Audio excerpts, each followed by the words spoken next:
여러분 안녕하십니까? 광주 MBC 뉴스데스크입니다. 집중호우로 읍내 대부분이 잠겼던 구례에서 오늘 또 복구 작업이 이어졌습니다. 오늘은 끊겼던 상수도가 공급돼 주민들은 이제야 좀 살만하다며 힘을 냈습니다. 하지만 언제 끝날지 모를 복구 작업은 도움의 손길을 간절히 기다리고 있습니다. 남궁욱 기자가 현장에 다녀왔습니다. 구례군 주민들이 흙탕물을 뒤집어 쓴 가재 도구와 바닥을 물로 씻어내고 있습니다. 그동안은 수돗물이 끊겨 애를 먹었습니다. 그나마 물이 나온 게 사람 살만하네. 물이 안 나오면 어찌건 식도 못하고 아무것도 못하고 어찌. 흙탕물로 뒤범벅된 살림살이를 씻는 작업이 한창인데요. 다행히 상수도 공급이 재개돼 복구 속도에 탄력이 붙고 있습니다. 하지만 치워도 끝이 보이지 않는 집과 가게를 보는 주민들의 마음은 처참하기만 합니다. 자원봉사자들의 도움을 받고는 있지만 일상으로 돌아가기까지는 기약이 없습니다. 지금 필요한 거는 진짜 지금 그냥 원래대로 데려갈 수 있으면 좋겠다는 그것뿐이고, 지금 이게 꿈인지 생신지 진짜 저도 분간할 수가 없어요. 지금 살아있다는 거에 감사하고. 물에 젖어 쓰레기가 돼버린 가재 도구를 처리하는 것도 문제입니다. 덤프트럭이 쉴 새 없이 쓰레기를 임시 야적장에 실어 나르고 있지만 수만 톤에 달하는 쓰레기를 처리하는 데는 막대한 비용과 많은 시간이 소요될 것으로 예상됩니다. 산더미처럼 쌓인 쓰레기와 수백 마리에 이르는 소 사체 등으로 전염병 발생도 우려되고 있는 상황. 구례군은 방역차와 주변 시군 방역 차량 등 10여 대를 투입해 읍내와 축사 주변의 방역을 강화하고 있습니다. 이제 수해가 나면 가장 먼저는 수인성 질환이 엄청 나오잖아요. 그래서 그 물을 매개로 해서 나오는 감염병들이 많기 때문에 그 감염원을 차단하는 거죠. 이번 침수 피해로 구례군에서 발생한 잠정 피해액은 1,268억 원. 전체 가구의 10%에 해당하는 1,165가구가 물에 잠겼고 농경지 421헥타르가 침수됐습니다. MBC 뉴스 남궁욱입니다. 광주 전남의 기록적인 폭우 때문에 망자들도 순환입니다. 침수된 납골당에선 유골이 무더기로 물에 잠겨 재화장 행렬이 이어졌고 시립묘지와 국립 5.18 민주묘지도 토사 유출 피해를 입었습니다. 우정훈 기자가 취재했습니다. 광주 북구의 한 화장장, 침수된 추모관에서 가족의 유골함을 챙겨 나온 유족들로 가득합니다. 유골을 다시 화장하기 위해서인데 하루 99만 가능한 화장장은 이미 예약이 마감된 상태입니다. 목요일까지 지금 예약이 돼 있어요. 지금 벌써 목요일까지 75분까지 나갔잖아요. 빨리 재화장을 해야 하는 유족들은 발을 동동 구릅니다.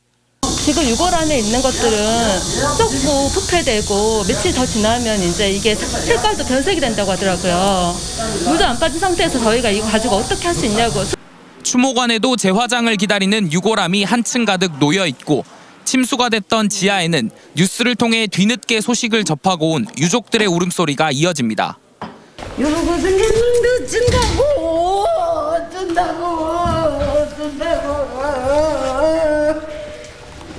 추모관뿐만 아니라 공원묘지도 폭우 피해에 순환을 당했습니다.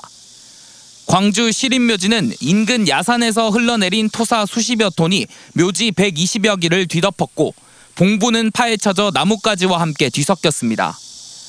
밀려드는 토사의 현재는 어디가 묘역이었는지 알 수 없는 상태입니다. 또한 비석은 이처럼 비탈 아래로 굴러 떨어졌습니다. 국립 5.18 민주묘지 이묘역도 경사지가 붕괴되며 토사 10여 톤이 묘역 예정지에 쓸려내리는 피해를 입었습니다. 지난 5.18 40주년 당시 5월 단체가 제2묘역을 참배한 문재인 대통령에게 배수 문제를 지적하며 이전을 요구했던 곳이기도 합니다. 현재 배수 작업은 땅이 마르고 나서야 가능한 상황입니다. 내가 여기 한 14년간 있었는데 이게 처음이에요. 비가 어마어마하게 내려와서 왔더라. 시민들도 지금 한 30, 40분 시작되네요. 광주 전남에 수천 명의 이재민을 발생시킨 이틀간의 폭우는 망자들에게도 씻을 수 없는 상처를 남겼습니다. MBC 뉴스 우정훈입니다. 이번 집중호우로 구례와 곡성이 최악의 피해를 입은 건 섬진강댐이 한꺼번에 엄청난 물을 방류했기 때문입니다. 홍수에 대비해 미리 물을 방류했더라면 어땠을까요? 광주 MBC가 확인해보니 수자원공사는 장마가 시작된 이후 오히려 저수량을 늘려왔습니다. 김철원 기자가 취재했습니다. 섬진강 최상류에 자리한 섬진강댐이 지난 8일 초당 1,800톤의 물을 방류하는 장면입니다. 최대 허용치의 3배가 넘는 엄청난 방류량 때문에 전남의 곡성과 구례, 전북의 임실과 남원, 경남의 하동군 등 내륙 지역 주민들은 이제껏 겪어보지 못한 물난리를 겪고 있습니다. 강물을 터버려가지고 갑자기 그냥 차버린 거예요. 불어나버린 거예요. 이게 강 2개예요. 네. 2개에서 펌물을 넣고 많이 보내버리니까 구례가 넣고 난리가 나쁜 거죠. 섬진강 댐을 관리하는 수자원 공사에 홍수에 대비해 미리 댐의 수위를 낮춰놓을 수는 없었는가라고 물었더니 수자원 공사는 대비를 하긴 했는데 비가 너무 많이 와서 어쩔 수 없었다고 답했습니다. 저희가 그 홍수 피해 최소화를 위해서 저희가 최선을 다했지만 기록적인 그 극한 강우가 내렸다는 것을 이해해 주시고요. 앞으로 더 있을지 모를 강우 상황에 대비해서 수해 극복에 최선을 다하겠습니다. 하지만 수자원공사 홈페이지에 기록되어 있는 정보를 확인한 결과 섬진강 댐은 장마가 시작된 지난 7월 초부터 수위를 꾸준히 끌어올리고 있었습니다. 지난 7월 초 184m까지 내려갔던 해발 수위는 수자원공사가 2차례 비에도 방류하지 않고 물을 가둬놓은 결과 지난 7월 29일 댐이 넘치는 한계 수위를 불과 2m 남겨놓은 195m까지 물이 찼습니다. 수자원공사가 이때부터 방류를 시작해 수위 조절에 들어갔는데 어쩐 일인지 7월 31일부터는 방류량을 급격히 줄였습니다. 그 결과 섬진강 댐 수위도 크게 낮아지지 않은 해발 수위 193m를 유지했습니다.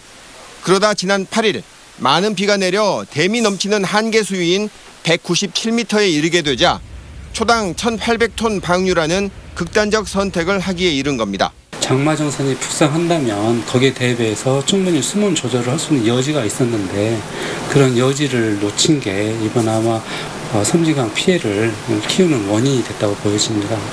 올해 장마는 지난 6월 24일 시작해 49일 동안 이어져 역대 최장 기간을 기록하고 있습니다. 기록적인 장마 기간과 강우량으로만 탓을 돌릴 것인지 수자원공사를 향한 비판의 목소리가 커지고 있습니다. MBC 뉴스 김철원입니다. 이번 집중호우에 광주천이 범람하지 않을까 걱정이 많았죠. 천만다행으로 범람하지는 않았지만 곳곳에 생채기를 남겼습니다. 물이 빠진 광주천을 이정현 기자가 영상에 담았습니다.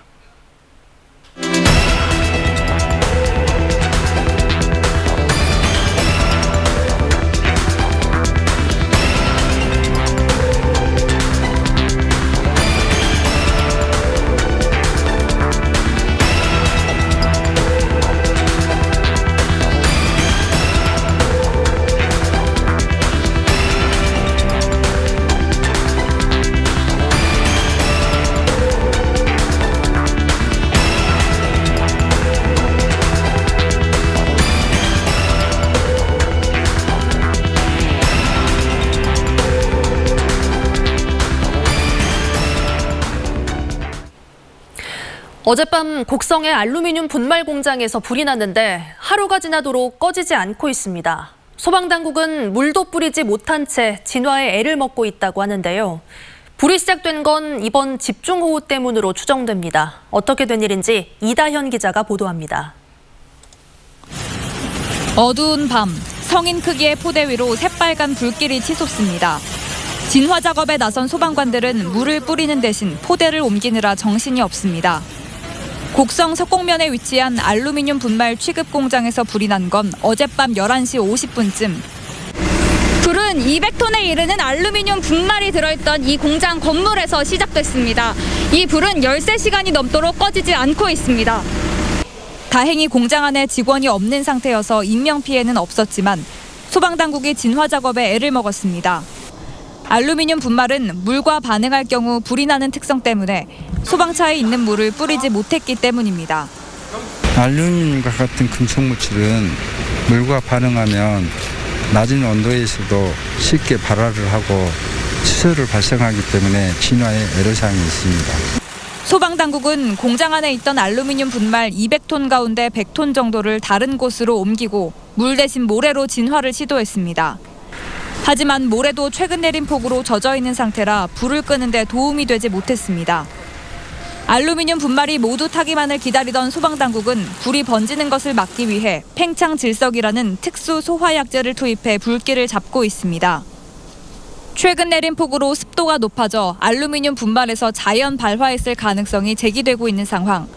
그런데 비로 인해 진화 작업마저 호락호락하지 않아 소방당국과 피해 공장 모두 힘겨워하고 있습니다. MBC 뉴스 이다현입니다. 고 김용균 씨의 희생으로 산업안전보건법이 개정됐지만 위험의 외주화는 사라질 기미가 보이지 않습니다. 유해물질이 가득한 곳에서 하청 노동자들이 보호장구도 없이 일하는 현장. 바로 국내 최대 석유화학단지인 여수국가산업단지의 이야기입니다. 강서영 기자가 고발합니다. 대기업 하청업체 노동자들이 종이포대를 뜯어 화학물질을 탱크에 쏟는 작업을 반복합니다. 시작하자마자 현장은 화학물질 먼지로 자욱해지고 노동자들의 작업복은 분진으로 범벅이 됩니다. 해당 작업은 불량이나 재고로 남은 화학 제품의 포장 종류를 바꾸기 위한 원청의 지시사항. 유해성 논란이 있는 폴리염화비닐은 물론 발암물질 성분까지 날릴 수 있는 상황이지만 제대로 된 보호구조차 지급되지 않았다는 게 노동자들의 주장입니다. 얼굴 전체가 눈에 있는 귀, 코, 눈, 입 이곳에 분진가루가 다 들어가거든요. 그래도 아침에 일어나면은 코라든가 입, 눈에서 레진가루가 그대로 나와요. 원청업체인 LG화학 측은 집진시설 등 작업 환경을 최대한 갖췄다면서도 시스템이 개선돼야 한다는 데에는 동의한다며 대책을 마련하겠다는 입장입니다. 문제는 이런 작업을 화학제품 포장을 담당하는 산업단지 내 상당수 업체들이 유사하게 수행하고 있다는 것. 대부분 하청업체 노동자들이 투입됩니다. 거진 다 하고 있어요. 여기 도 하고 있고요. 저희도 하고 있고요. 힘들고 위험한 일은 하청업체에 떠넘기는 외주화가 일상이 되면서 석유화학 산업단지의 작업 환경은 개선되지 못하고 있습니다. MBC 뉴스 강서영입니다. 광주에서 211번째 코로나19 확진자가 발생했습니다. 광주시에 따르면 광주 북구에 거주하는 50대 남성이 복통 증세로 입원했다가 병원에서 진행한 코로나 검사 결과 확진 판정을 받았습니다. 지난 8일 확진 판정을 받은 209번째, 210번째 확진자와 더불어 211번째 확진자 역시 아직 감염 경로가 밝혀지지 않았습니다. 폭우가 내린 날 실종됐던 남성이 사흘 만에 숨진 채 발견됐습니다. 담양 소방서 등에 따르면 오늘 오후 2시쯤 담양군 금성면 금월교 인근에서 71살 A씨의 시신이 발견됐습니다. A씨는 지난 8일 승용차에 타고 있다가 급류에 휩쓸려 실종된 뒤 1km 떨어진 곳에서 발견됐습니다. 한편 같은 날 광주천에서 실종된 77번째 B씨는 영산강까지 범위를 확대해 수색을 진행하고 있지만 나흘째 발견되지 않고 있습니다. 홍수 피해를 입은 광주 전남 지역을 비하하고 피해자를 조롱하는 인터넷 게시글과 관련해 경찰이 내사에 착수했습니다. 광주지방경찰청은 일간베스트 등 일부 사이트 회원들이 호남 지역 폭우 피해를 두고 전라도 오뎅탕 맛집 등으로 조롱하는 게시글을 올림에 따라 내사에 착수했다고 밝혔습니다. 경찰은 지역 혐오 감정을 조장하는 등 국민 정서에 반하는 글에 대해 엄정 대응할 방침입니다. 영산강 재자연화를 요구하는 시민단체가 섬진강 제방이 붕괴된 게 4대강 사업에서 제외됐기 때문이라고 주장하는 미래통합당을 비판했습니다. 영산강 재자연화 시민행동은 오늘 성명서를 내고 섬진강 제방은 댐 방류가 영향을 줬기 때문에 붕괴된 것이라며 4대강 사업을 하지 않아서 피해가 났다는 미래통합당 의원들을 비판했습니다. 또 죽산보 지류 제방이 무너진 것과 승촌보 상류 황룡강이 범람한 것은 보구조물이 수위를 상승시켰기 때문이라며 재자연화를 요구했습니다. 집중호우로 인한 전남의 재산 피해가 2,800억여 원으로 잠정 집계됐습니다. 전라남도에 따르면 주택과 농경지, 축산과 수산 등 사유시설에서 1,445억 원의 피해가 났고 도로 등 공공시설 피해는 1,391억 원이었습니다. 피해 규모가 큰 구례와 곡성 지역의 조사는 아직 마무리되지 않아 피해 규모는 더 커질 것으로 보입니다. 영산강 상류에서 영산호와 목포항에서 밀려든 수초 등의 쓰레기 처리에 지자체들이 난감해하고 있습니다. 전라남도는 환경 정화선을 투입해 쓰레기 수거에 나섰지만 쓰레기 양이 3,000톤을 넘어 빨라도 한 달 이상 걸릴 것으로 보고 있습니다. 수변에 남은 쓰레기 수거는 지자체가 맡아야 하지만 목포시는 올해 가용 예산을 모두 써버렸고 무안군도 가용 예산이 4천여만 원에 불과해 처리 예상 비용 10억 원에 턱없이 부족합니다. 여환섭 신입 광주지검장이 취임식에서 검찰 구조를 공판 준비 체제로 개편해야 한다고 말했습니다.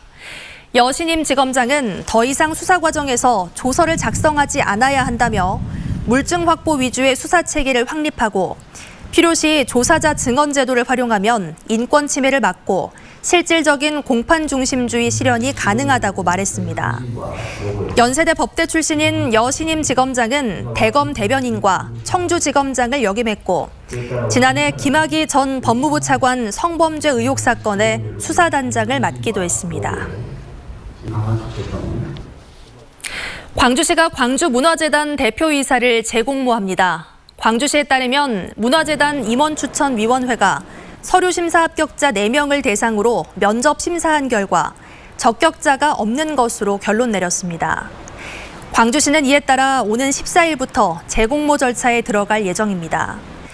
현 대표이사의 임기는 다음 달 13일까지로 차기 대표 선정이 늦어지면 광주시 문화관광체육실장이 직무를 대행합니다.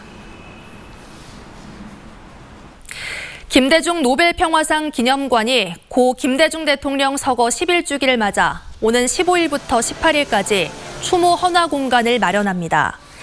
김대중 노벨평화상 기념관은 임시 공휴일인 17일은 물론 18일까지 휴무 없이 개관합니다.